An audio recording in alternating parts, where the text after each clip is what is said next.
Good evening, my local drones, as I, Bo Gundam, again, I'm back in for another video. So today I'm doing another interview with another YouTuber. Now, usually most of my content usually covers anime or stuff like the Japanese media, but today I'm doing something a little different. Today I have someone who covers World of Darkness content. So, introduce yourself. Yes, sir. Well, a little bit of World of Darkness. We'll stick with Vampire the Masquerade for now, which ties into my name, the Count. So it's goodbye. Thanks for having me. How you doing, boss? He's the Count from Sesame Street. One vampire Mm-hmm, session, mm-hmm. ah. We both like counting. Yes. We like running up numbers. We got a lot in common, that fellow and I. What clan do you think, like, the Count from Sesame Street would be? Like, I think Adventure. He's definitely got that high Ravnos. finance. Probably a Venture, a Ravnos, a Shimizi. One of I those just know I'm three. gonna keep using him if I keep saying the words anti-tribute in my videos. You know what I mean? You like have them pop up. Yeah, anti-tribute. Yeah. So how this kind of came about, right? Is I was looking for videos about like the Gangrel clan, and I came across your channel, and then I saw some of the artwork you're using for the video. I'm just like, oh yeah, I think I'm gonna like this guy. Then I found out you had a Discord server. Jumped in, we chatted for a little bit. I'm just like, yeah, this guy's pretty cool. Yeah, I appreciate that. yeah, Likewise. I saw like the Gangrel video. I'm just like, I saw the art you were using. I'm just like, oh yeah, okay. I think me and this dude will get along. And we're kind of chill. So just for the layman, so in case no one knows what we're talking about, like just to explain to the layman here, World of Darkness was an RPG system released during the early 90s. Like, I think late 80s, early 90s. Yeah, and it Early originally 90s, started with 1993. and it's basically like, what if you were playing as the monster, right? You play D&D and you're playing as horror adventurers, who fight werewolves and dragons and shit like that. Well, War of Darkness is like, what if you are playing the monster, right? And it all started out with this lovely green splat book called Vampire The Masquerade, which is primarily what we're going to be talking about for this little interview. The big green book, the minty book with the red rose. Yeah, the funny thing is, The that how I actually got beautiful. into World of Darkness was actually through Chronicles of Darkness, because I saw a TV tropes page about Chronicles of Darkness, and then I saw like what it was like a sequel towards. I'm just like, I just kind of like fell in love with it, but like we can go into more detail later. So Cal, what's a little bit about your backstory, a little bit of your backstory before we go into the interview proper. Like, tell the What kind of audience about yourself. backstory would you like to know? Would you like to know about me as like a wannabe YouTuber, or I mean, I've only got me I've only got outside of like it? 200 plus subs, so if anyone's the wannabe, it's probably me. But anyway, just talk about like the basic gist of your channel and shit like that before we do the interview proper. Like, I will be Sure. linking you in the description below and shit. So. Well, as of now, we only talk about Vampire the Masquerade, Dungeons and Dragons for edgelords. Well, okay, Dungeons and Dragons is kind of its own form of edginess. That's besides the point. Before my ultimate goal, like what you'll see throughout time, aside from all the Vampire the Masquerade content, is vampire-related videos. Also, a lot of not vampire-related stuff on some other channels that exist out there that are my abandoned projects. I say abandoned projects. I mean, this is the only channel where I've actually gone. I didn't just dip my toes in. I went full. I took everything out. I dove into this son of a bitch. You know what I mean? I got a cursed creepypasta here and there somewhere. I used to do like really terrifying, like really bad blind fan fiction readings Oh about like no. anything. So the world of darkness, you know how it is. I've always been a part of this world of darkness. And I ain't even talking about the splat. You know what I mean? Yeah. It's just internet culture in general. I mean, ideally in the future, I have a lot of ideas for videos from covering books to, God damn it, the easiest way I could put this, as I've been compared to a handful of times, is just like a gothic undead Wendigoon. Enough Yeah. said. Yeah, at some point, probably we'll throw an anime there as well. Like you will be watching Shiki and Nightwalker and Vampire Princess Miyu. We'll chuck in Blood Plus in there Yes, as well. absolutely. I'm down. Let's get some reactions of that, because that's also a good point I should mention too. You have a fondness of the anime that I do not possess. I'm not like anti-anime. I don't really watch shows. Period. I'm writing. Look, I understand. Well, kind of how I got into it is just like, I think I mentioned this like story before, but like it doesn't really need repeating here. But we can talk about it a bit later. But like, yeah, Anyway, let's just kind of get into the interview. So, first question, we'll do a few interview questions first, and then we'll just like do general shoot the shit. You got questions for me? Yes, welcome to the interview. Well, Hell it's an interview slash we're going to shoot the shit about the World of Darkness. So anyway, Yes, sir. just question, kind of how did you get into World of Darkness or tabletop RPG games in general? Well, I don't think my story is that interesting. As far as that goes, I was not big into sports and stuff like that. And, preteen, teenage years, like coming through, like high school or whatever, that kind of thing. I was always into Lord of the Rings and stuff like that. So when I was like 13, anywhere from 12, 13, 14, 15, I don't know, it's all a blur now.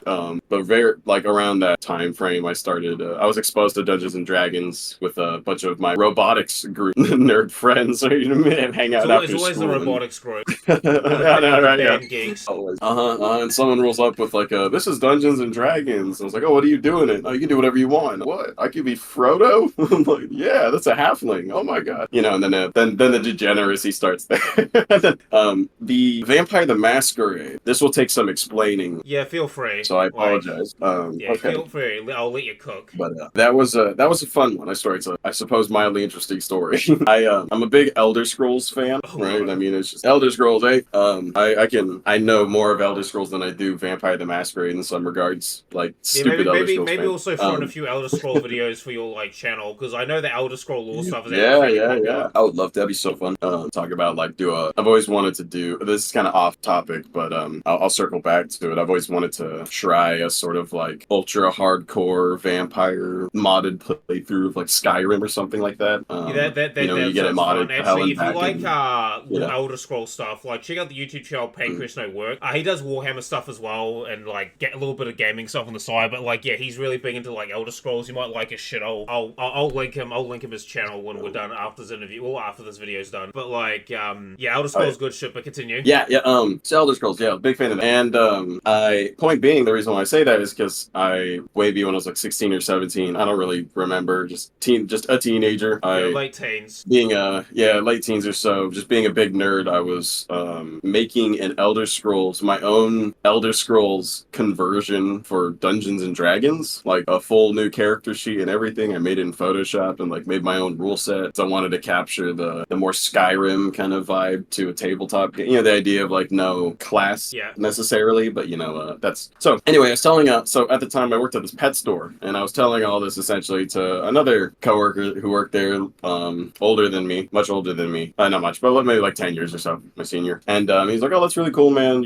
Say you like to do like conversion stuff, maybe I could give you a book or a series to look into that you could probably convert into Dungeons and Dragons. And he comes back the next day or whatever, and that book was a Mind's Eye Theater Vampire the Masquerade LARP book. Oh no. And I remember like opening that sucker and seeing a bunch of the really, if you don't know any better, very hilarious, out of context looking, grown ass men and women pretending to be scary vampires with, really shitty filters and bad effects. And I say all this out of love, by the way. I'm glad it exists. I really hate them. I'm just speaking facts. It was very silly. Like, and I was like, oh, this is stupid. And like, he gave me this book to like, he's like, oh, maybe you could turn this into Dungeons and Dragons. And I never looked at it until he kept like asking me about it. He's like, hey man, I was like, oh yeah, Finally, I remember cracking it open, and I think the first clan I read about was Clan Nosferatu. And it just started talking about like their clan curse and how they look hideous, and it like made sense after that. I was like, oh shit, we're like, hang on, there's something happening here. You know what I mean?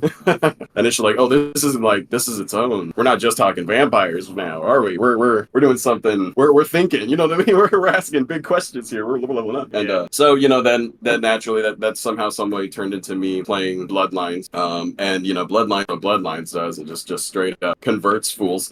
And this is the last thing I'll say. Funny enough, and after that, the story after that, it was all was said and done. I became a fucking huge VTM fan. Pardon my French. And I don't mind if you. But funny enough, like, I've seen worse on this. I've seen worse. Okay, cool. And yeah, funny enough, my aunt, my family and I were visiting them, and we tend to get, whenever we travel, we tend to get tattoos, wherever we travel. It was in the States, and we're visiting my aunt, and I decided, very stupidly, like 16, or like 17, 18, whatever, like, I want to get the Vampire the Masquerade Ankh, and I actually do have the tattoo. I actually like it a lot. I thought by now I hate it. I actually dig the hell out of it. But my aunt saw that and was like, oh, that's so cool. You got into Vampire the Masquerade? And I was like, huh, what? What do you mean? She had the tattoo as well, funny enough. And she was a massive player back in 93 and beyond. And she actually passed down a lot of her Dark Ages books, her second edition, original copies with Holy the original shit. spine backing and stomach of the Venture Clan books. Like the stack gave her original dice set, the green dice, like the Yeah. green D10s that Yeah. kind of matched and that was pretty nuts. And then another thing that is also even crazy too is like I was Nick's, the one who I make music, the one who I was gonna say that I make music with, but let me take a whole step back. The one who makes music for my videos, the absolute fucking demigod of a human, Nick's. His band was performing live, and a couple of my friends and I were there watching their performance, and it was at the venue was like a little record shop, antique shop kind of thing, and it had a Yeah. cool little turnout of college kids. Cool. But it was crazy. It was his second show there, and funny enough, we're sitting there, and I turn around. Like, it's important. This is the second show there at like 2 months, many months after his first show, and I turn around, and there's Clan Book Malkavian, Clan Book Ventru, and like another two Clan Books just sitting there in this discount, and I freaked the fuck. I was like, oh my god! I bought them all instantly, like finding VTM books in the wild. It's crazy. Yeah, listen, that's just the jihad. For real, I don't know what else to call it. Right? It is the jihad. Yeah. What about you? How'd you get it? It's kind of funny how like kind of shit just kind of like flows into each other. Like it's kind of hard to see the finish line from the start, but like when you're like halfway through, it's just like, huh, that's weird. Man, this seems like really coincidental, doesn't it? And then you know how it is. You go in the, to go into the rabbit hole. You get like grabbed by the head and pulled into the rabbit hole. Yeah. To the very bottom. Yeah, it was very similar to me with anime, but we could go into that more later. But like, yeah, it's funny you say it's funny you got introduced to some of the stuff through an auntie, because like one of my aunties was really big into vampire stuff as well. There you go. Like, Everyone's answering their crazy vampire. Yeah, I mean, I grew up watching like Lost Boys and shit like that. So like my first introduction to vampires was that. Hell yeah, excellent introduction. I think the first introduction that I can remember was probably Lost Boys when it came to vampire stuff. Like that was kind of the thing I was introduced to. And the scene that really stuck out to me is like the fucking cry little sister scene where like that dude is like having sex with that other vampire chick. Thou shalt not fall cry. With your brother. Thou shalt. Like that song is stuck in my head for years. There's also the other scene where like he impales like fucking David or whatever the fuck the leader vampires on the antlers, and you hear that chorus of "Thou shalt not fall." And he falls back, slumps over. Yeah, that movie is kind of like my introduction to vampires. The forever young, violent on the moment. Motorcycles. Yeah, hell yeah, do whatever you want. that was kind of like my introduction to vampire. Well, that was my introduction to vampires in general. But like, yeah, just like you, I kind of found myself in a rabbit hole, and I'm just like, oh, there's so much like interesting shit here. Like such a great work, so many cool questions and angles that you don't consider with vampirism that they consider in the series. You're like, oh shit, this is like a secret foundation to so many interpretations of modern vampire media. Yeah, and what I think what's great about like Vampire the Masquerade is you can almost like fit a lot of like vampire characters from other media into Vampire the Masquerade. I mean, I'll use like anime for example. Like like the main character Shido from Nightwalker. You could easily fit him into Vampire the Masquerade. I mean, we'll have to watch together sometime. But like, if you watch the show, you could easily just take the show and the events and plop it into the World of Darkness. I mean, you might have to like adjust a few things, but like it pretty much could just fit right in. Hell yeah. Yeah, because he very much like the way he acts. Like you'd have to like change a few things, adjust a few things a little bit. But this thing can work quite easy in the World of Darkness, very easily. Because how he acts and how he does things, it's like, yeah, this is a high humanity elder vampire. There you go. Fix my headphones. Well, probably like Ancilla / elder vampire. But like I kind of fell in love with the World of Darkness, especially with some of the very like provocative artwork. Like it was very, I mean, yes, it was edgy, but it was very like edgy in like, I think most of it was like edgy in a good way. Awesome. Like it provokes kind of like a response. Yeah, I like it. I stopped thinking edgy or edge as a bad word, I guess. Which was probably I don't like using the word.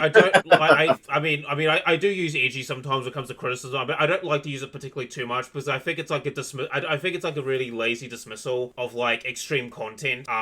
Because sometimes like being extreme is kind of like the point, right? To point out something like like extreme violence or extreme like shocking acts.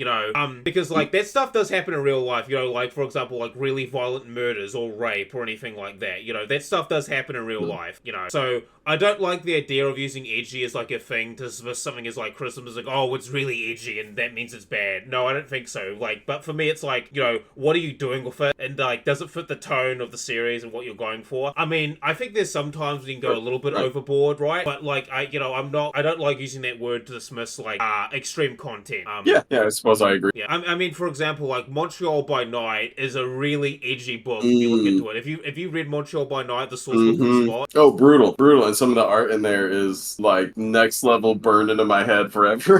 I'm like, oh my god. Yeah, like some of the shit in there. I'm like, listen. I mean, I read the 120 Days of Sodom, so I've got a really high threshold. But like some of the stuff in I've only there. seen the movie. Yeah, I read the book, by the way. I read the entire thing, by the way. Don't read it, by the way. I just read it because I heard about it. I'm just like, oh, can I actually read this? What is my threshold? And it's like, apparently I can.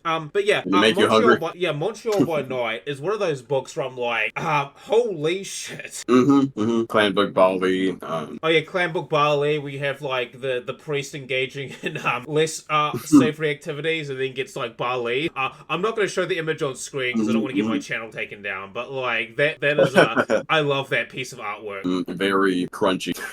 Yeah, very crunchy indeed. Very cursed. Yeah, but what I like about that artwork is it's very like provocative. Like at the beginning, it kind of looks like a little bit like has that little bit of a sexual element to it. And it's kind of like somewhat like provocative in that way. But then you look further down the picture, just like oh no. Does a good job at making you squirm. A lot of the Black Dog Factory, I think it was. Yeah.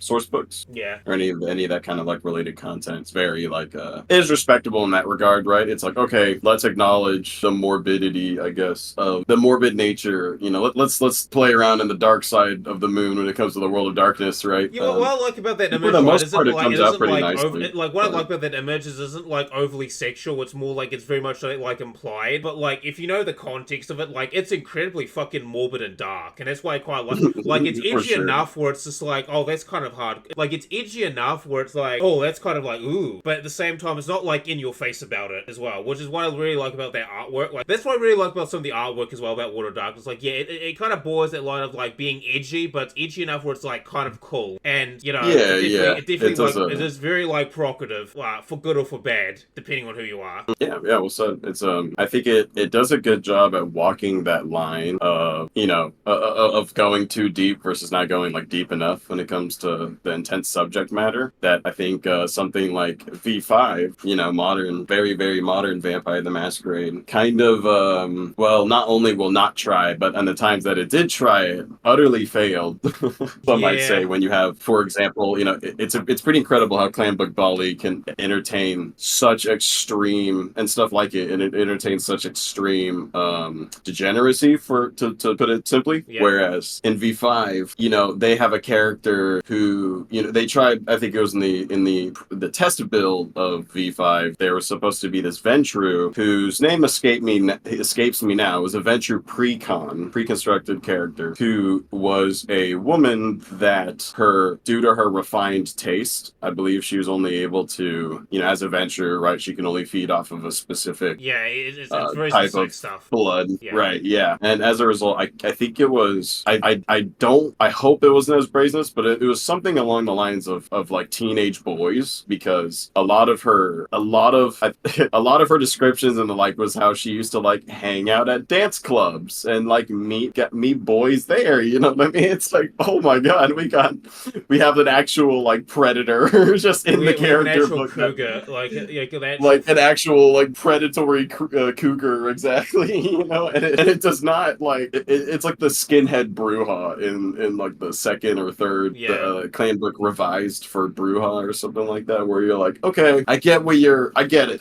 I get we want to talk about this. One like signature did we have to? Yeah, isn't there one like signature vampire character who can only feed on rape victims or something like that? Like, isn't either the Child of Hardestat the younger? Yeah, I think one of Hardestat's get Yeah, lots going on with Adventure, right? But it's Dude, interesting, imagine, yeah, right? yeah, Like, say, it is kind of interesting, comparatively but to the Bali, you know. well, back to the venture shit. Like, how sucky is it be they have a feeding restriction like that? Like, I can only feed on rape victims. I mean, that is fucking horrible. Horrifying implications.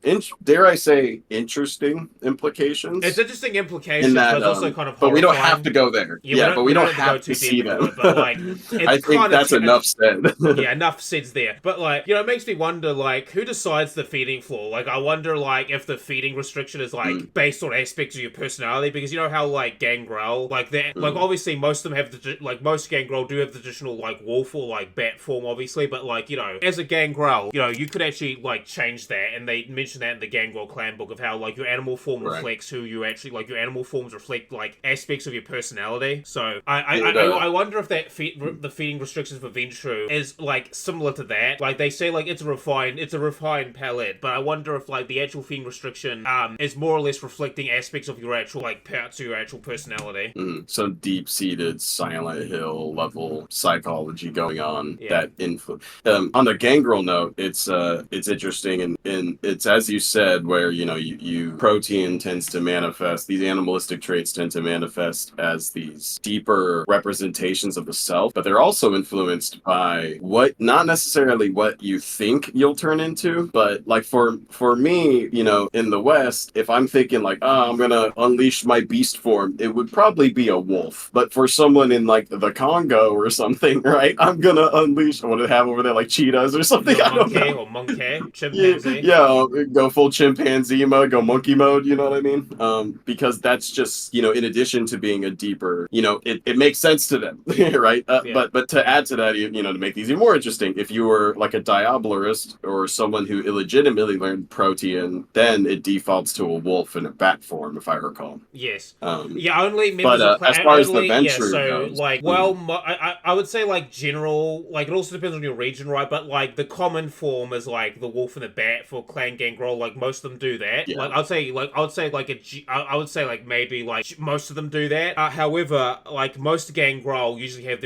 most Gangrel have different like beast forms depending on where they're from or what they think they'll turn into. Like for example, I was playing a Gangrel in a Dark Age game. So I'm playing as a Soldric Turk Gangrel, and his beast form was that of a lion. His name literally means like lion in Turkish, right? So and I thought for my characters like, oh yeah, it'd be a cool idea if he turned into a lion, and he also turned into a hawk, because like the hawk, like the desert hawk, is kind of a thing. The desert hawk would be a thing like that he's used to in his mythologies. Like the hawk is a big thing like in the Middle East. But I thought like I think a lion would be a cool aspect for him because it represents like it's an aspect of his character, right? Like he's this ferocious chivalric warrior type, and what represents that more than like the lion? And also there are lions out in the Middle East and like Europe and shit like that. It's just like the African ones are the more common, but like it's a representation of who he is as a character, but his beast as well. Badass. Yeah. And on the other note with the Ventru as well, the Ventru's clan bane is interesting. Some Ventru, actually, I'd argue, I think it's most Ventru take on their first feat. Their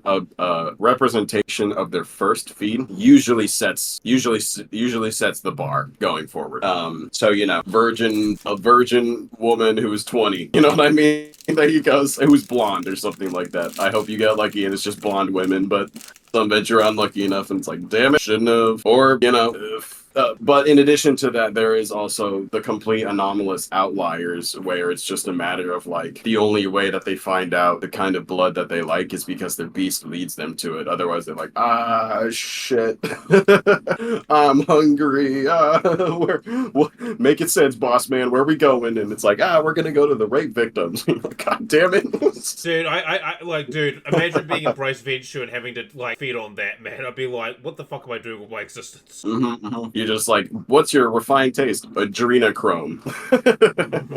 Your Mage the Ascension technocracy game led by a vampire, led by a Venture. I wouldn't be surprised. Adrenochrome, and I would love to see. I've seen plenty of Bruja lushes or lush bloods or lush simply put, which is vampires who like to get high by drinking the blood of other high intoxicated people. I wonder if there is a Ventru whose refined taste is being a lush. Wouldn't that be something? Probably have yourself a pimp or something. I'm gonna play that character because that sounds fun. Yeah. My refined taste is crack. You know? Ah, yes, fine Colombian. Ah, yes, fine Colombian vintage. Ugh, You come here. Snort this crack. I'm that's thirsty. cocaine. You smoke crack. Yeah, no, whichever one. I wouldn't know. Now I'm just imagining like Walter White as a fucking like Ventrue now or Toreador. We're long overdue for a good Vampire the Masquerade Chronicle that is basically just Breaking Bad, but Walter White turns into a vampire, and then all the struggle goes from there, you know? Maybe it's Alien Hunger. Maybe Yeah, the Alien all Hunger. the vampire fuckery. Oh yeah, Alien Hunger. Is that the guy that like doesn't that have the character that looks like Arnold Schwarzenegger or something? I suppose so. It has, that is the one with Louis Pasteur, the father of pasteurization, who creates the cure for vampirism, as well as a serum-based vampirism, meaning like you inject it and you become Clan Ventrue, Clan whatever. He was the only son of a bitch who did that.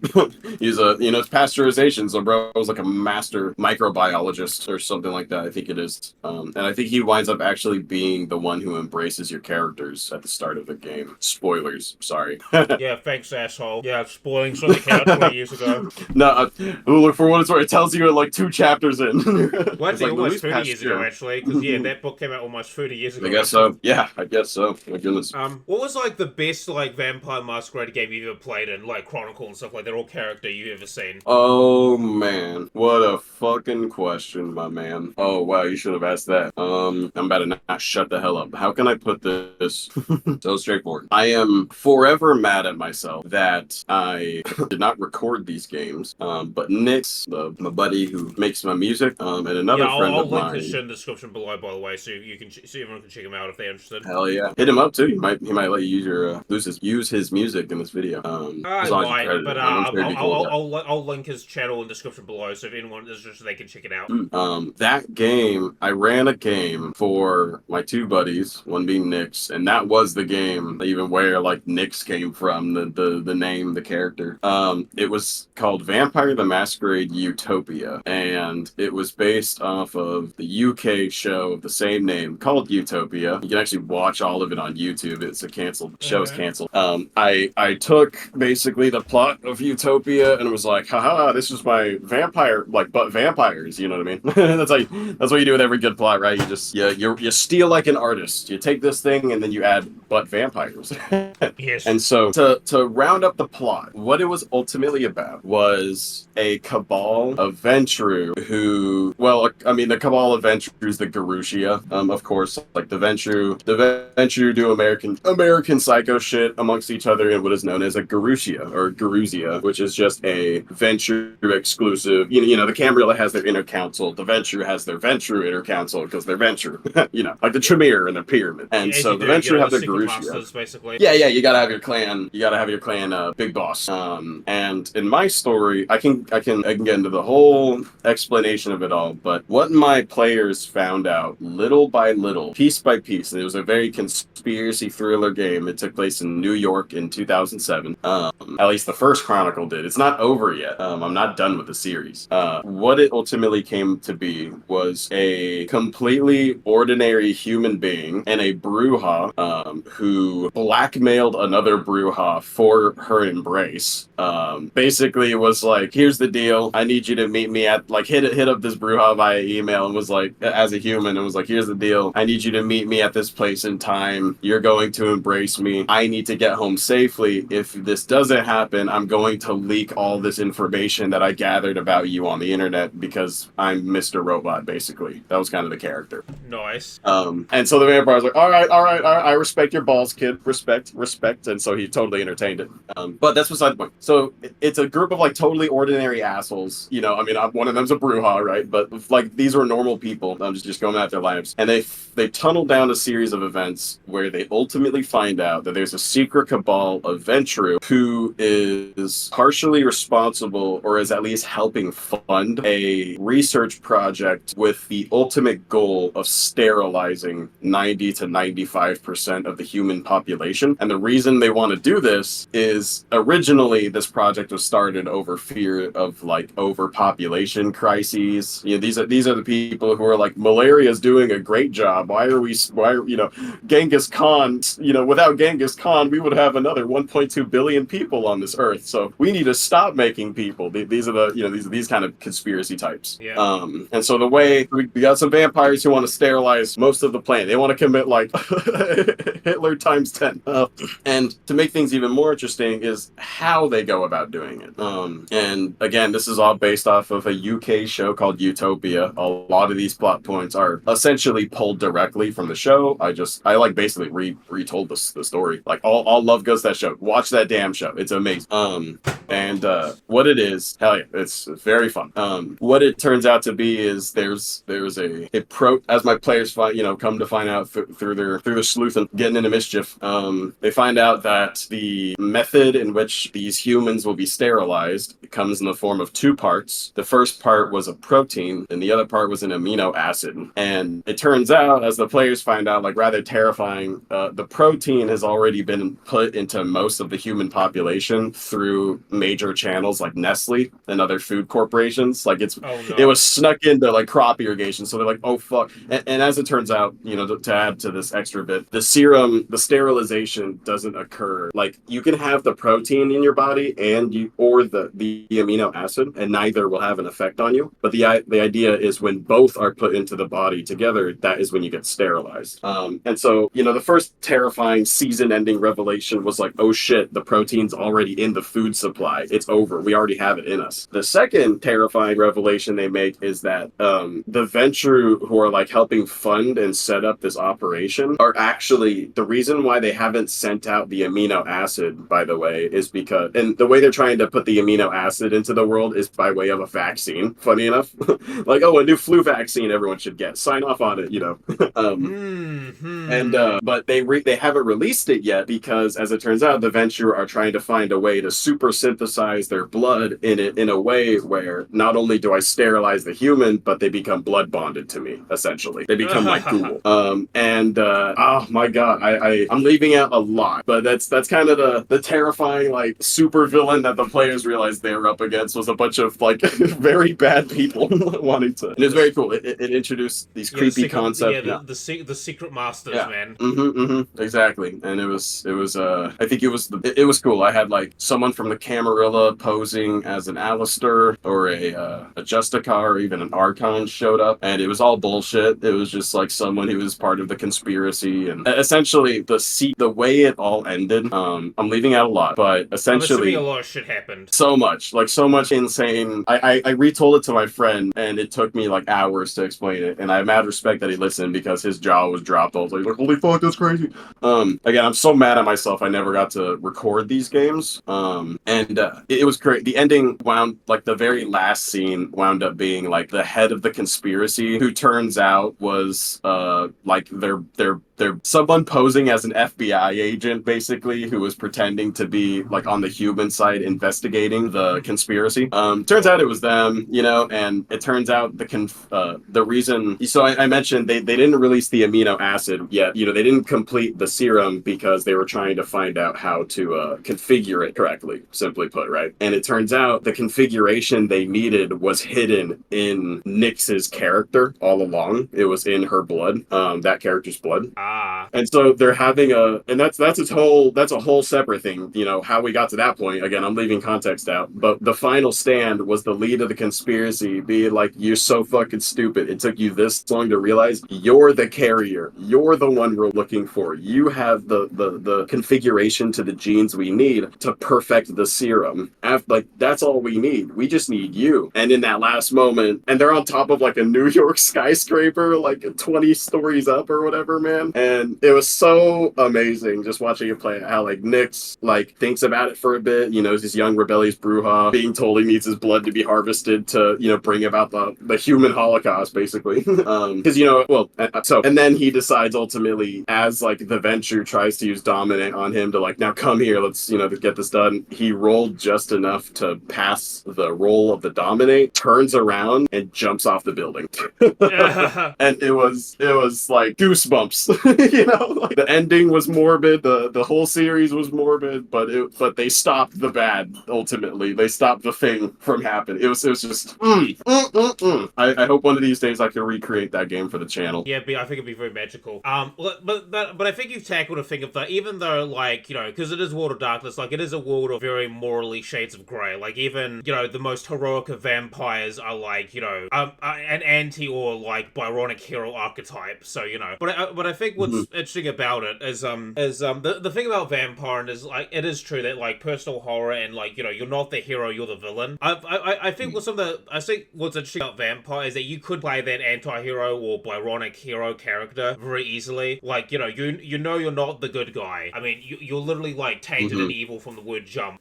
But, you know... Yeah, actually. Yeah, but the idea of, like, fighting against that nature is, like, kind of makes it interesting. I mean, like, I'm assuming that that player character killed themselves, they couldn't finish the formula, right? Exactly. They realize, like, you know, my player had to, like, sit there for a minute. He was like, oh my god, I know what I'm gonna do. And I was like, what's your next move, brother? Because it was ready to be, you know, it was like season finale episode. He's like, I jump off the building. I was like, oh shit. Yeah, Are you sure? It probably did. And we don't know. Yeah, we like described it was very powerful. You know, the snow falling off your stereotypical New York snowy night building, cigarette noir, sad jazz vibe, and you know, and then it cut to black. We don't even know, you know, whether, and that's actually what I meant earlier saying it's not over yet. So the series actually continued, and I did record the first episode of that one, and it takes place in 2020. So like 13 years after this original series with the continuation of the stories. I just, you know, it's the iceberg and other things, other obligations that keep me from doing this stuff. But all right, that's fine. Yeah, that's fine. Very exciting future. I'm looking forward to it. Very Sounds great. Oh, speaking of that, yeah, that Dark Age pirate game I was telling you about, like, yeah, it's happening this weekend. So I'll definitely inform you what goes on. Exciting. We've got a very motley fucking band of people. We've got my 6th gen Lasombra, we've got an 8th gen Caitiff, we've got a 7th gen Tremere, and then a 7th gen, like, Ravnos. It is about to be a massacre. That sounds like the damn Suicide Squad. I'm terrified. Yeah, well, here's the funny thing. All 3 of those coterie people are brought together because I'm paying them as hirelings. Like, they're my minions, basically. Like, I've got an army, I've got a small, like, army warband thing of pirates, and then I've got, like, you know, my 3 vampire hirelings, and also a couple of their ghouls as well. It's just like, oh, I hired you, or you got ghouls? Cool, well, they come part of the package. Hell yeah. Your minions are absolutely. My minions. Have a whole crew of them. Have a whole fleet of them, why don't you? King of the Abyss. Very scary. Do you know any ideas of what the plot of that game is? We just got the plot. I'll just send it to you. I mean, if you want to like pop in and watch, I'll send you the link to the server. I don't know if I'll ever be able to sit in. Hit me up. Yeah. I mean, let me know. Shoot me a ping. We'll see what I got going on. If it's anything like last week, no. It happens bi-weekly, so fucking killing me. Okay. This is also where I'm running like the fucking DC game, with Exalt vs. World of Darkness. But actually, speaking about what's your favorite clan in World of Darkness? Because what's your favorite 3? Top 3 clans is a much easier question to answer. Yeah, let's go top 3 because I've got my top 3 as well. But what are yours? Top 3. Let's see. In no particular order. Well, of course, Ravnos. No, I'm blank. I'm kidding. My mind immediately says something like Nosferatu or Gangrel, and then funny enough, or Ventru. I actually kind of admire the absolute gall that the Ventru. They're like the Lannisters in Game of Thrones. Yes. I can't help but love, or like, I don't know, Slytherin and Harry Potter. I'm just like, y'all are such douchebags. I can't help but like at least your loyalty's in place. If it's yourselves. I think it would have to be probably Nosferatu, Gangrel, and Venture. We'll stick with that. I'm trying to not say Shemitzi. It's too damn easy. Yeah. Shemitzi's like a popular one for me. I think my favorites, in order, it would be like Gangrel, and then second place would be tied for like Bruja or Lasombra. Badass. Good choices. Of course, Lasombra, right? Yeah, that is a great fucking clan. Super cool. Yeah, well, what I like about Gangrel is kind of like the freedom they represent. You know, like they're free in terms of like, they're not like, they're free to be like, you know, they choose their own path, they walk the path that they want to choose, and also there's less machinations in the jihad because, like, you know, your average Elder Gangrel or Methuselah Gangrel doesn't give a fuck about that. Yeah. Yep. That is true. You definitely get to be your damn self, right? Yeah. To put it real simply, Yeah, not that's beholden what I to kind of some like about the bullshit. gangrel, right? Is that like you walk the path that you choose, right? If you want to be a chivalric knight, you can do that, and no one's forcing you to do that, right? And is that like listen, it's almost like I mean, one could argue that you're kind of chaining yourself, right? But if you say if you're a gangrel and you're following more like honor based like paths of morality stuff, like like the like Road to Kings or whatever the fuck, right? But here's the thing, your character made that choice to begin with, right? Like, what is it truly slavery or Yeah. not freedom if they're chains you place on yourself? Yeah, You're a honestly, gangrel, you're and I think there's free. something.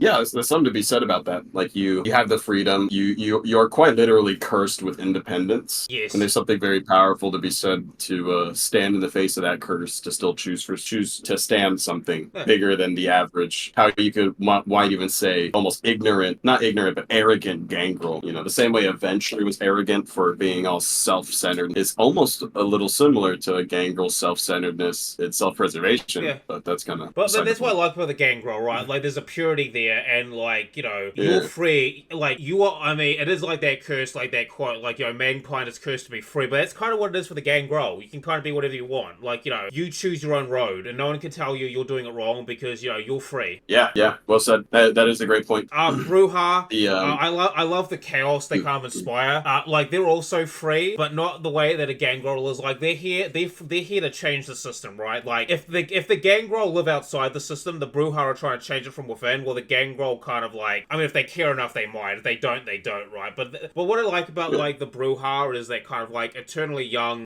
Give a like they're idealists fundamentally. Like even the most hot-blooded like iconoclast is an idealist, right? Like you are fighting for like higher ideals, even if most of those higher ideals lead to like shotgun blasts and motorbikes and for causing sure. Pompeii to happen because you're having like thousands of years of like fucking foreplay with your Toreador GF. Oh, good old Manoa. Yeah, The we'll get into that in a second. Yeah. The thing I like about La Sombra is like, I mean, you can, outside of like the power aspect and the shadow thing, what I like about like the La Sombra is kind of similar to the Gangrel. They're a clan of individuals, right? Like they follow their own like path. Now, most of them go into like the Machiavellian, the prince, power broker type dealio. Right. But like as La Sombra, you can Well also said. go down a similar path as a gangrel of like you choose the walk, you choose the ideal or path that you walk, and you stick to it. Because like if you want to talk about like Byronic heroes and shit like that, like Clan La Sombra can definitely like embody those traits, those virtues. Absolutely.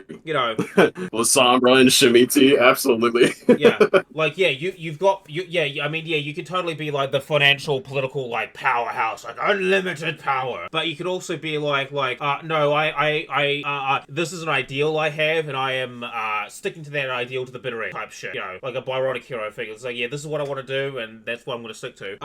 That's just kind of what I like, and I do like the gangrel. Like they're kind of my favorite. Like it's just kind of like, yeah, this clan speaks to me. Yeah, absolutely. You've got the call to freedom. You've got the Well, I'm it's a trying to not say meritocracy like independence La over and Sombra, over right? again. Like you don't Right, like but it's what do you like think? yeah, I mean much like the La Sombra, it's a meritocracy of ultimately, right? Like you have what you have by your strength, by your cunning, by your wit, and like I would say that Gangrel and La Sombra are a bit more fair than say like the other clans are in terms of like like I mean Bruja to a lesser extent as well, but like what I like about those clans is it is actually like very fair in a way. The reason why you exist is because of your competence, your strength of character, your strength of will. Like that is why you continue to exist, And if someone stronger than you beats you, well, I guess someone stronger than you beats you, I guess. Like, is it like Yeah. It's a freedom and like it's a freedom and type of character that I just like particularly play because you have the ability to say like yeah, Venture Prince, fuck you, I don't care. We got bye. To hell with all this nonsense. I'm gonna be Joel from The Last of Us, bro. Yeah, I'm exactly. Daryl from The Walking Dead. Fuck you.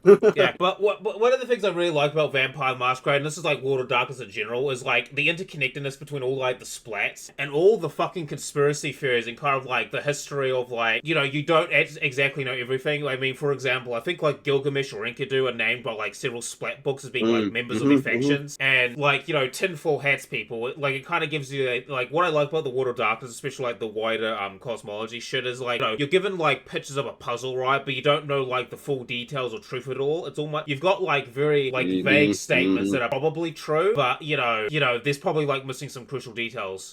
What is your thoughts on that, right? I think, well, yeah, I can definitely comment on that now that I am full conspiracy drawing the red lines between just this Brewhog, which is the latest vid I'm working on. My next iceberg part is already 10 clan books deep worth of cross-referencing lore and stuff just for a single sentence, sometimes as little as that. And of all the things, one thing you can definitely say is that it's not about finding the actual answer most of the time. There is no clear answer. No shit, right? But they're like this. There's sometimes such a little answer that you almost kind of can't help but wonder if it's because they didn't know any better or they really had nothing to add. I guess one example I could think of is the Brujas part in the Fall of Rome, for example, because sponsored by in that they oh okay, I thought we were just talking about like wholesale the mystical nature of the lore. I apologize. Oh, that's fine. You're talking but, about no, continue. But like, yeah, Fall of Rome, sponsored by Clan Gangrel. We out here. Remember Carthage? yeah. Damn Rome. Oh yeah, Marcus Sextus and but yeah, no, exactly. That's such a weird thing, right? Like my Gangrel video is Marcus Sextus. You would think, given that the Bruja absolutely despise Rome for killing Carthage, that they would have a lot more to say about Rome, even if it was made up or something like that. Like, yeah, Rome fell. Rome didn't fall in a day, but we sure made sure it fell in a week. So Bruja anything. But no, funny enough, the Gangrel talk more about Rome in the form of like Marcus Sextus, for example, who, his whole thing was kind of just an introduction to the fall of Rome and the era after that, and the and the big bad can't remember his name off the top of my head, but a big angry Chad McGangrel warlord. Yeah. Average the one who's just running around. Gangrel character. I've got my war band and yeah, I'm anti-civilization. I'm gonna help you conquer this kingdom so I can like conquer it later. So I can butcher it from you like 200 years from now. Yeah, then fuck off when I get bored. I'm sorry. You were talking about world empire. I'm bored now. I'm gonna fuck off somewhere else and then start the process again. I'm bored. I'm gonna go wander that way. Oh, what's I'm sorry. Mongols, what was your the Japanese, the Chinese? Oh, these guys sound like fun. Let's start an empire. Oh, these guys are kind of mean. They don't really be drinking blood. They just be spilling it. Goddamn. Yeah, at some point I want to run like a Vampire Masquerade game or like maybe a World of Darkness game set during like the Three Kingdoms period of China. First session. 9 trillion deaths in a minor skirmish. Really small numbers in the grand scheme of things. Like 10 trillion, that's really minor numbers. I mean, it's just a minor skirmish, guys. For real, just like another couple million down. Huh? Don't worry, this won't be remembered.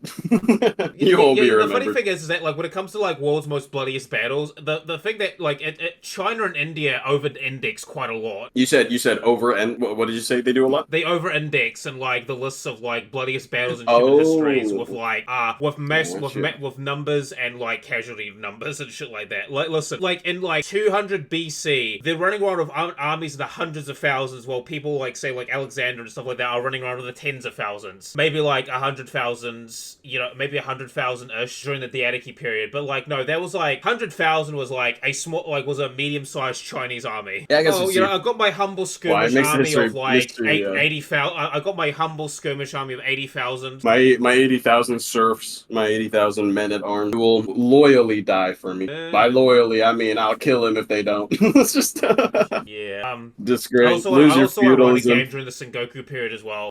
Because that era is fucking crazy. That is the era of like a bunch of different Japanese daimyos, right? Yes. And all struggling for conflict. The Black Ship era. Yes. Well, actually, the Black Ship was before that. Well, the Black Ship was after that. But okay. Yeah, because the Black Ship was like 1800s with Commodore Perry. Yeah, with Commodore Perry. Good old Commodore Perry. But yeah, because the Dutch and the Portuguese were there, I think, like 1530s, I think, or like I think late 1520s, early 1530s. I'll have to double check my dates, but like roughly, but no, basically around like the halfway point, or like the first third of it when the Sengoku kicked off. But we could go into more of that later after this chat. But like, yeah, an idea I wanted to do was like run a World of Darkness game during the Sengoku period. It might be Vampire or some other splat book, because like one of the things I dislike about like, I don't necessarily dislike it. Like I like Kindred of the East and the Beast Course, all that shit, right? But it's very like East Asians are these mystical fae fairy shit, like fairies or something like that. Like they're too mystical and whimsical, man. Like you can't understand them. The Oriental, the way they're written does crack me up sometimes. Yeah, it's very even like the funny thing is it's very anime, but not in a good way. Okay, interesting. How do you mean? I haven't heard that comparison before, but I like that.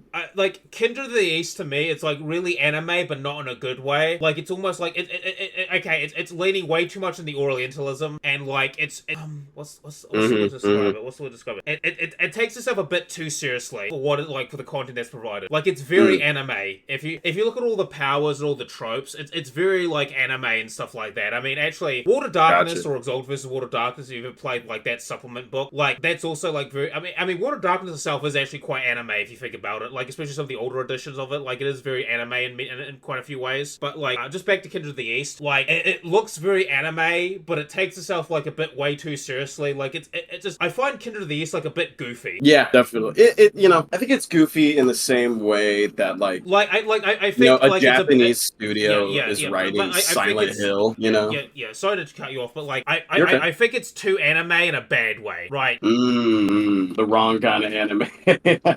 Yeah, like I think if they tone down a little bit of that, right? I mean, look, you've got like fucking Demon Hunter X and shit like that. Like that's very fucking anime. Like, Shit. yeah. I mean, I'll link you the source book for it because it's fucking amazing. Like, I want to play this. I want to play that game. I mean, I might run that next after my current Exalted vs. World game because it could be fun. But like, you know, I think it could be like, I think it's just a bit too. I think it could tone down a little bit on the anime and maybe be a little less serious. And I think like, and tone heavily down on the Orientalism. I think like Kindred of the East would be a lot more of a fun game. And I think another interesting thing they could do, right, is maybe add more. I think the thing they could do with Kindred of the East is make vampire clans like actual kindred clans that are local to Asia as well. Because like there's quite a few like say like Japanese or Chinese myths that could fit into like the vampire archetype. Yeah. Like for example the Jiangshi, like the hopping zombie. I mean that can clearly be like a kindred. That could be a kindred vampire.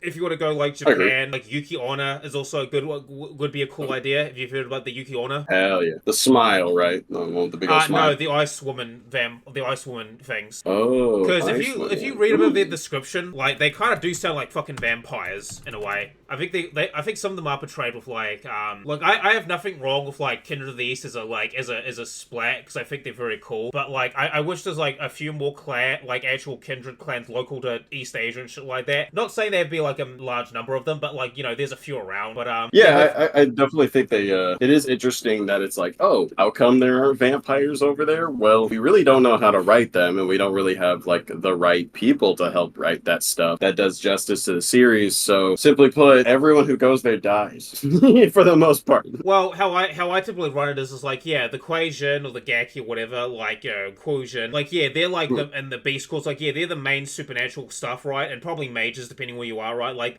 when it comes to like different regions, I'm like yeah, these are the main powers of like as far as like supernatural shit goes, and you got like these pockets, right? Because like a kindred vampire could probably like, especially if you're like you're local, right? Like you're, you know, say if you're Chinese or Japanese or like born, you know, if you're a foreigner there, maybe a little harder to fit in, right? But like it's not Right. like, it's not impossible, right? But if you're like local there, like you're from there, I would say if you're a K-Knight or something like that, it's probably a lot easier to fit in and keep your shit on the down low because you know all the social rules and stuff like that. Like you know about face and stuff like that and all the like the social rules because just going into like the Japanese stuff, right? You know the social stuff, like you know you're gonna get fucked hard over there. I mean it's with any country, but like yeah, Yeah, I mean, fair enough. but like you know the idea of like you know turning a Yuki Onna into a vampire clan, that could be very cool. I mean you wouldn't have to really change much. Like you know instead of like you can just make their ice powers like Lure of Flames except with ice. Lure of Flames except with ice. Yeah, like Tremere. You know how Tremere have like Lure of Flames? Yeah, you can do it for ice powers. You know, you can give them Obfuscate and all sorts of things. Sense. I mean, yeah, you could actually make a vampire clan right then and there. It would be, excuse me, it would be cool if they rather than try to go totally different with the. Well, I don't know. It would be maybe I don't know if it's the right move, but it would be interesting to see rather than like the Quajin existing completely as their own entity. That's like not even a vampire. If they instead maybe, or in addition to that, you know, kind of what you're saying, maybe we introduce some bloodlines that are unique to those regions. Well, I think it'd be cool because one of the things I like about the Dark Ages is like the culture pieces, right? And how certain clans are viewed in certain lights. Like for example, if you read like Wolves of the Sea, it's a Viking thing for Dark Ages. Like yeah, it basically outright states there's actually like Get a Fenris that pal around with certain vampires, go raiding together. Oh, those aren't vampires. vampires, those are Ironheart. What? Yeah, because the Ironheart are Right. the vampires that Get don't care about. It's like, hey, Right, you're right. cool. Let's go raiding together. Let's go Viking together. And Hell yeah. like, Well said. yeah, I mean, like, I actually Much do want culture. to, like, because, I mean, the other thing is, it's like, how would the Japanese or say China view certain like vampire clans? Like, for example, I know in Shinto and sort of like East Asia, like snakes are viewed as more like holy symbols than say like in the West where we view them as like the spawn of Satan or blah blah blah. Like for example, like how would a Setite be viewed in like Japan? They might actually have a bit more of a higher standing. Hell yeah. Yeah. Probably. Toreador would also pretty. It would be cool to see like how that'll Setites. Yeah, No, you don't think Setites. you think they'd be alright? Yeah, I think that'd be alright because they transform the snakes and stuff like that. Like if they just change it to like if they just swap some stuff around to like the Shinto faith and stuff like that, I think they could do pretty well. Because Take the form of some dragon or something, Yeah. some big worm. Yeah. What else would fit? I think Tremere would also do pretty well there as well because Shinto is a thing as well, like on the Ojido and stuff like that. Like because the idea I like to play with some of the NPCs I make, especially that are from China or from like East Asia, is that like especially they know thaumaturgy, is they use a different like principle for it. They may use on the Ojido or Shinto or some other kind of like East Asian religion or philosophy for like their thaumaturgical basis. And also it's just to showcase that fuck you Tremere, you didn't invent blood magic. It already exists. Hell yeah. Do the Kuei-jin do a form of thaumaturgy? I don't know. They have sorcery, much but about they it. Or have Charles they do sorceries, have sorcery, but like that's kind of what I'm talking about. I have like if I ever run a game in Japan, which I tried it once and didn't really work out too well for multiple reasons, but like I do want to try it again because I'm currently making more like anime themed like World of Darkness games because like when I look at like the sheets and how the characters are made and how you can build stuff, I mean you could easily make like more anime themed games of World of Darkness. You might have to like adjust a few things, but you can make it make it a bit more anime, but it can easily work. Hell yeah. And I know people are like, you shouldn't be trying to insert anime in everything and blah blah blah blah blah, cringe, that type of shit. But I like doing that type of stuff because it's what I like, and I like World of Darkness, so why not combine the two things I like? But like, I just kind of wish they kind of maybe incorporate more like folklore stuff into like some of the vampires, because like how scary would a Yuki Onna vampire be, right, to you? Like, you're just some dude, and now you're being like fucking stalked by this ice woman who wants to take you back to her lair and do either fun or terrible things to you depending on your viewpoint. Yeah. It's like, hey, cool, sexy oh god. Oh god, is right. Oh my goodness. You're gonna be in for a good time. Could or you a bad one. Yeah, but I like the joke. idea of like, like how the various like supernatural splat books are affected by like cultures and stuff like that. I mean, for example, in Japan they have the Haken, right, which are Japanese Shadow Lord werewolves, which are very cool. Because we might talk about werewolf another time, right? But like my favorite tribe is like I haven't got a third favorite yet because I haven't like played I haven't played like werewolf as much as I have vampire, but my two current favorites are like Children of Gaia and the Shadow Lords. Children of Gaia and the Okay. Yeah. Shadow Lords have like damn it, what the hell are they called? Shadow, damn it, they were in there's a really funny boss fight with I think one of them in that really, really bad Werewolf the Apocalypse game that just came out not too long ago. I think that's a Black Spiral Dancer. Black Spiral. I'm sorry, I'm thinking of Black Spiral. My info on Werewolf is so limited, I won't even lie. That's I don't even fine. pretend I don't know to much about it either. I don't know. I got a little bit of cursory knowledge. Actually, speak of that. So yeah, Menelaia and Helena, the 4,000 year like foreplay. You think they'll get together in the end? 4,000 year foreplay. You think that will they get together in the end? No, because Helena is too cool to the V5 block riders, and Menela was not. Menela got the snip. We do not know if he is dead or not, but as a V5, the beckoning. One day, Critias, his probably most famous sire of Menela, was big chillin' in Chicago or so. Menelaus, Critias. Critias is big chillin' in Chicago, and one day he feels his blood bond to Menelaus snap, which is pretty crazy because Menelaus and him almost never interact. They interact extremely rarely, at least by this point. So, I mean, this blood bond. So after the blood bond snaps, the reason why it snaps is totally unknown, although Critias suspects perhaps it's because the beckoning brought him to his final death. Although Menelaus is one of the very few vampires who has reached Humanity 9 and even close to Humanity 10. And some believe, this is an iceberg entry, that some like myself would like to believe that Menelaus actually succeeded in his attempts of peace and search for meaning. And he might have, who knows, he probably achieved Golconda and then died a natural death because time was like, hey, you're 4,000 years old, time to go. So he was like, I did it, I ascended. Right? I mean, if you look at Menelaus, like stat block, like stat sheet, right? I mean, this dude's a fucking this dude is built like a fucking monster. Super beast. Yeah, we are very, very fortunate, especially given that he's a Bruja and child of Troy, that he had as much cool as like Pompey was. Pompey was the result of his first frenzy in 1,000 years. If we take that literally, damn, that's pretty. On one end, very impressive. On the other end, pretty terrifying. I mean, he was only brought to that point because good old Helena was there, right? Helen of Troy. Yeah, she didn't return his messenger ravens. Yep. Left him on red. Didn't send him didn't send him any ankle pics.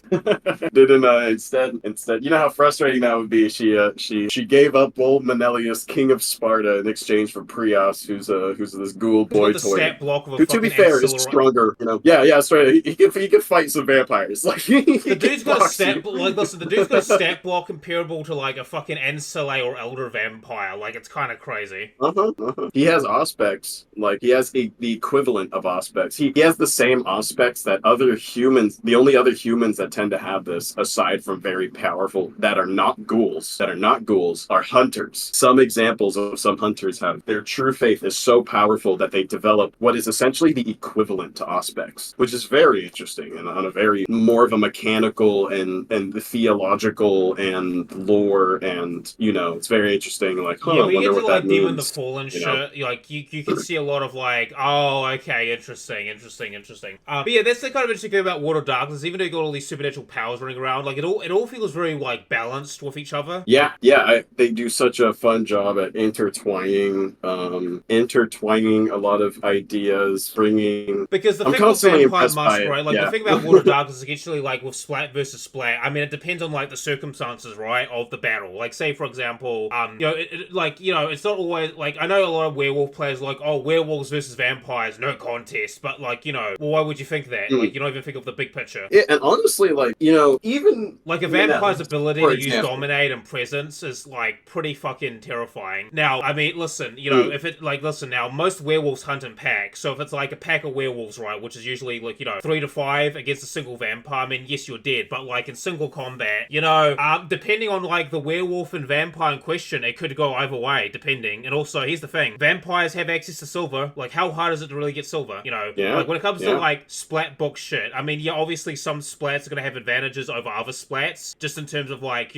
pure stats and numbers. But that's not even focusing on like the big picture here, because when it comes to combat in real life, right? Like it isn't always like the strongest person who wins. I mean, the strongest exactly. Like, it depends on the circumstances, right? Like, it really depends on the circumstances of the battle and stuff like that. Which is quite like which I quite like about World of Darkness, because it kind of balances itself out. Speaking of like Methuselah power levels, have you ever read the section of where like Lazarus and like I think his Chilled or one of his other like broodmates, they fucking start the boxing and they punched each other so hard they reversed the Nile River in Egypt for a week or something like that? Hilarious. I have not. That's great. Yeah, this is like 4th or 5th gen Methuselah's punching the fuck out of each other, and there's like, they punched each other so hard they reversed the flow of the Nile for a week or something like that. Amazing. Yeah, I think it's very cool because like Menelaus, for example, or any vampire, you're like, wow, look at all these insane powers that they have, but they're still beholden. They're goddamn powerful, but they are still beholden to just because you have dominate 1 through 10 doesn't mean you can use dominate 1 through 10 back to back to back and be like, oh, cast spell, so to speak. You know what I mean? Kill yourself, and then you're my puppet. And it's like they have a limited, albeit very powerful, very full little resource to pull from, they are still limited to, it kind of comes down to like making. I mean, there's a reason why it's a jihad. There's a reason why these people stay hidden. These vampires stay hidden. Is I mean, because there's even also a they, reason why. you know, I mean, I'll give you an example. I mean, like, yeah, like for example, like a werewolf during a vampire. So we're just gonna do like basic starting character, right? Depending on the vampire clan or werewolf clan in question, the combat could go really fucking differently. Because like werewolves aren't immune to presence of dominate. It's just harder to do. And I do believe like certain werewolf powers and gifts do give them like resistances, like more resistances or immunities to that type of stuff. But like, the vampire's ability to control your emotions and like sway your will is a rather deadly combo if used effectively. And I think what that's cool about like all the vampire stuff is like, it doesn't matter how many dots you have in your sheet, it's what you do with it, right? Exactly. And that actually gives me a fun question I'll ask you. I'll tell you what, you are let's go painful. 13th generation, you're a neonate. You have, I guess you could choose a clan if you want, but yeah, otherwise it's going to say, 3 disciplines, you're a caitiff, choose 3. And you have to go toe to toe with a Garu in the forest. You're in, it's battlefield. You know what I mean? It is. I would go Auspex, Celerity, and Protean. Auspex, Celerity, okay, I like the quick turnaround. Why Auspex? Well, here's the thing, I can't get into danger if I spot it first. Okay, I see that. Celerity is like does Auspex give you a bigger edge, or? Yes, I know the protein. I'm gonna need the speed advantage. I'm gonna need speed because listen, like that thing's gonna fuck me up with wolf claws. But here's the thing: it can't hurt what it can't hit. Okay, I see. So you're kind of going a little bit more of the light build, so to speak. The don't get touched. Yeah. The ultimate goal is to and Protean for just like the survivability aspect, and also like if I have like if I need to slash back, I can actually wound my opponent, right? Yeah, very true. Okay, if that was my pick for starting disciplines, I'd probably go with that, like just a starter kit, and then probably focus some more on the physical disciplines, but like probably go super big into like maybe Auspex and like Protean, because the thing about Auspex, right, is it gives you warning for danger. Like listen, if because if that guy's as a threat, I should avoid that. And if I get into combat, like I can potentially throw in the mix. Gives you a bit of a foresight that I think only Temporis can give, and some dreamer type skills that I'm not remembering. Yeah. Plus, like Celerity and Auspex, like Protean itself, like Celerity and Auspex are really like versatile disciplines. If would you consider those your favorite disciplines? Your pick of the 3, if you had to pick? No, if I had my pick of the 3, I'd go like Protean, Obtenebration, and either Auspex or Celerity. Okay. Shape yourself, shape the shadows. Yeah. And be unstoppable while doing it. Menelaus is scary. I think reminding just Menela's celerity alone. He can, so with his Protean, he has the ability to sink into the earth and teleport around that way, but then his celerity is also fast enough that he can move without you being able to see him move, essentially. So my boy has like 6 different forms of teleporting. It's pretty funny. I mean, listen, if Menelaus could kill you, you wouldn't even know about it. Like, you just look down, you notice your heart's being like ripped out of your chest. It would be, and oh god, I mean, he's got the his celerity is pretty, his presence, he has like presence line. That reminds me with Helen of Troy. Beckett interviews Helena. I've seen that part. Like, shit, that's scary as fuck. In that fucking Jihad diary, right? The Beckett's Jihad diary, and his only response is him saying yes while she's eating his fingers. Because her presence, perhaps I don't know if she has dominate, but most likely presence being, it reminds me an awful lot of I'm not a gigantic Warhammer fan, but I am a Warhammer fan, 40k and fantasy. I know Warhammer fantasy or so, at least I know this because like Total War Warhammer, those games, they have that character, Prince Sigvald. Oh yeah.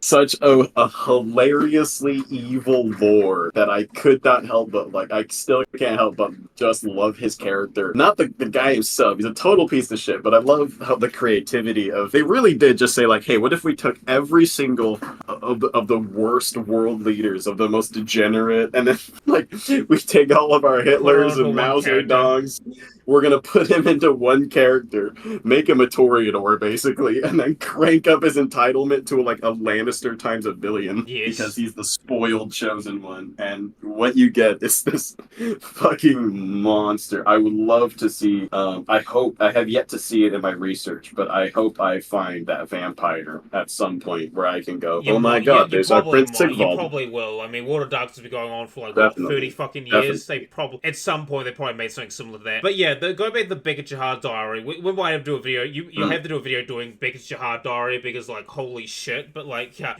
That Jihad Diary is the Beckett video.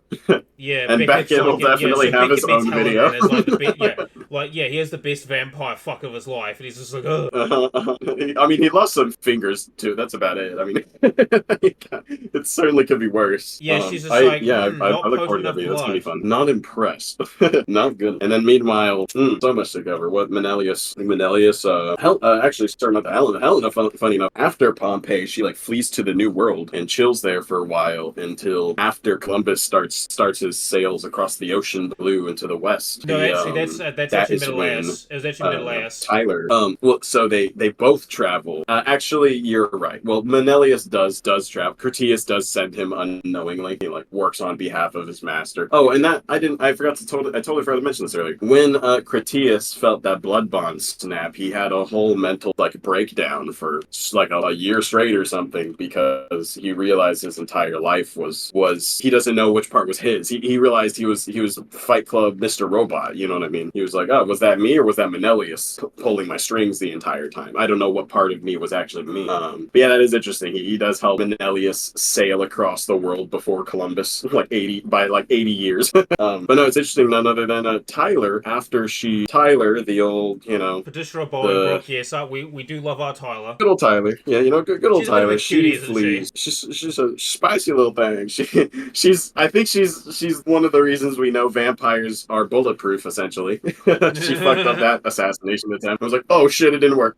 She flees to the New World, and that is when she bumps into Helen. Funny enough. Oh no. Who is like, wow, you're a diablerist. I can see your diablerie. You would make a great assassin. And then she becomes Helen's toy for like until Chicago. I don't even think we know what happens after that. I'm still trying to find it. It's like, wow. You're there for the creation of like the end of the Anarch Revolt, the creation of the Camarilla, essentially the creation of the Sabbat. It didn't happen immediately. You're wanted by all the Camarilla and they're sending their archons after you, and you're just like, shit, time to go. It's with the Spanish, and Helen's the one who's like, ooh, I like you. Yeah, so fun fact, so you know that Pendragon guy I told you about, right? Yes. Yeah, his sire was actually buddies with Helen, with Patricia, with Tyler. She was actually one of the people that helped Tyler inspire her to do that stuff. Oh, interesting. Not inspire, but helped maybe influence or nudge. Yeah, sure. The same way like Robin Hood might have influenced the peasant revolt of 1381. Yeah. I think it was. Yeah. Now speaking of overpowered Methuselahs, let's get into the drum roll. We have to cover Rudy's army. So tinfoil hat times. My theory is that Rudy is actually the latest child of Annoya, or is actually like Annoya in disguise. I mean, that's the only way I could explain why this dude can, explain the power. Yeah, that would explain the power. So my theory is that either they're the latest child of Annoya, they're Annoya herself, or this is an unknown third or second generation vampire that's recently entered the scene. Those are my tinfoil hat theories, but what are yours? Okay, I like it. I think so. Luckily, mine mostly lines with yours. I think Rudy is the antediluvian of the 14th clan, who is also responsible for discovering the 10th sphere in Mage the Ascension. So he's like a Samuel Haight character, right? He is Sam. No, well, he invented Samuel Haight. Actually, that's his shadow. Fucking. No, actually, I've got a better tinfoil hat time. Okay. Rudy and Samuel Haight were originally one of the same, but they split in two. One became a child of Kaya kinfolk. The other became an ancient antediluvian vampire. They split into three. No, they split into three. One's a vampire vampire, one's a mage, one's a werewolf. Oh shit! Yeah, you know what could be is that Rudy could be responsible for the beckoning, right? Like the beckoning was caused because he reunited his mage half, and now he's trying to seek out his werewolf half, which is Samuel Hyde. Like that's what he has the army for. We fucking cracked. And he's also going to be the main antagonist in Bloodlines 2. I can't wait. Yeah. I hope for God they put Rudy in there. That would be so. He's not going to be in there, but that would be so fun. I'm keeping my eye out for Rudy. I love Rudy's army. Yeah, quake in terror at the might of the antediluvian, the latest play on the jihad, the grand jihad. Remember, if you, I still love. I get it. I got a little opinionated. People are gonna, hey, that's how it is, right? You show where you are. You become like a magnet, so to speak, in that you attract others, but you repel others too. Like attracts like, basically. Yeah, and but all the hate that I throw to Rudy, which believe it or not, was not because of some like alt-right shit. I mean, here's the thing. Okay, jokes aside, I don't dislike the idea of Rudy as a character. I just kind of wish they could have taken. Like, listen, I don't dislike the idea of Rudy as a character. I mean, it makes sense, right? Like, yeah, vampires, like people, have various political ideology and stuff. They think whether you disagree with it or not. Like, Rudy as a character, like, kind of makes sense, but I think they lead like way too heavy. Like, they swung way too left with this character. Like, if they were just like to tone it down a little bit, like, you'd have like a really interesting character. I don't dislike the idea of Rudy. I just dislike how he's just like it's a bit nonsensical. Yeah, it's just a bit nonsensical. Yeah, I agree. It has nothing to do with go crazy, right? I think it's so funny though, where it's like, wow, I can't wait to be represented in ways that I've not been represented before. And the best you can come up with is that that's like something I would write if I wanted to make fun. Few question a bare gangrel in this notion. Question like it's like, well, that's I'm a that's me. I'm gonna align with him. Hi, I'm a Bruhara. And there's better examples. Yeah, that's the shittier part.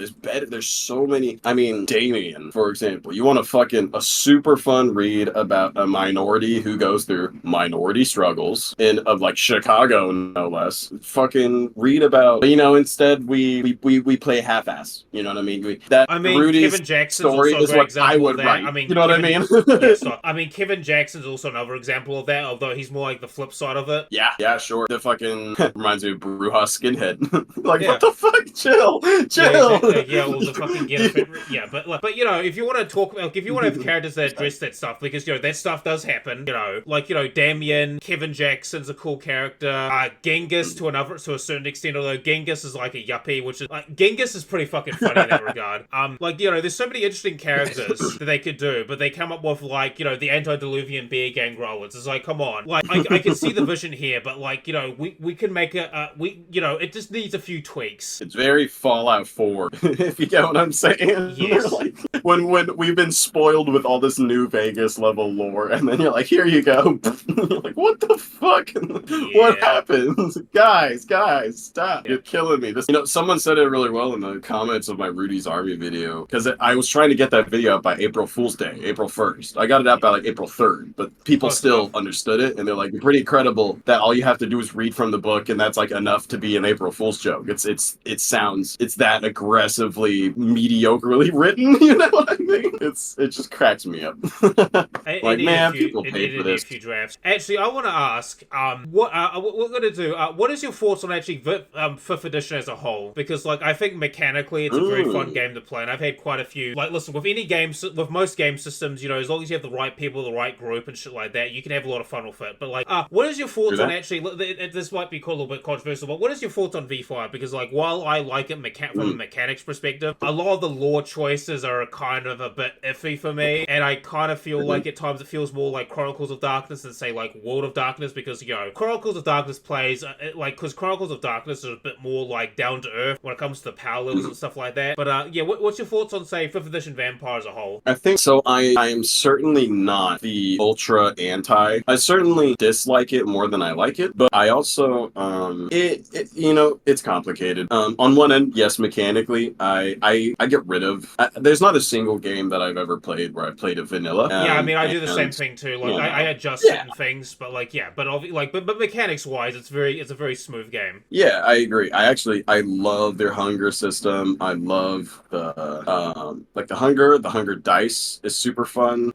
The touchstones and convictions, I kind of get what they're going for. They all in all, I think the best way for me to put it is is I kind of have the sentiments of V5 the same way that I look at something like, I don't know, Fallout 4 or the Fallout show, to bring up the Fallout comparison again. Yeah. You know, compared to like we used to be spoiled with we used to be spoiled with stuff like New Vegas, and then the more streamlined it gets, the more it tries to appeal to everyone, the more it gets simplified down, and they try to streamline everything. You know, much like Dungeons and Dragons is doing. Yeah. I think it works a lot. The part that gets me, of course, I'll say the more annoying aspects is the direction of the lore and where we're going. For some characters has like, I mean, Menelius is, we were talking about him earlier. He's a good example. Oh, okay, so Menelius, I'm about to spend so much time talking about this fool in my video, and then just for me to be like, anyway, the V5 edition. So what happens to Menelius? He's gone. The V5 doesn't know it. Oh, he died in the beckoning. You know, like it kind of just feels like we didn't really like this character anymore. We don't know what to do with him. He's a little powerful. You know, we can't have these old vampires here anymore. So I guess we could just get rid of him. You know,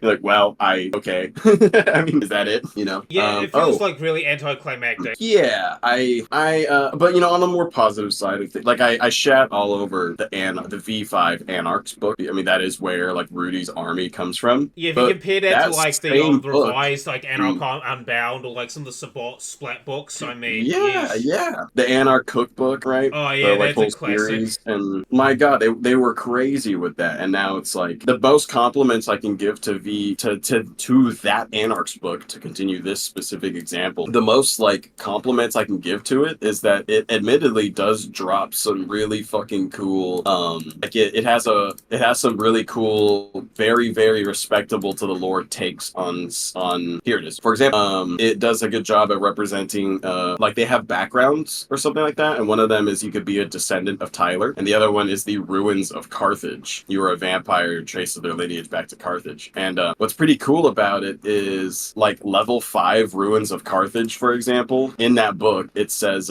you become an advocate of Carthage anew, and essentially what it ultimately lets you do is that you are able to break the masquerade and get away with it in that city once per story, no matter the severity of the breach. Love that. It's such a fun way to honor the lore of the past while also gamifying it a little bit, because admittedly Vampire does kind of have that issue. You're like, wow, look at all this cool stuff we read about, and how it doesn't fucking matter, to be honest, because does it make me roll more dice? No.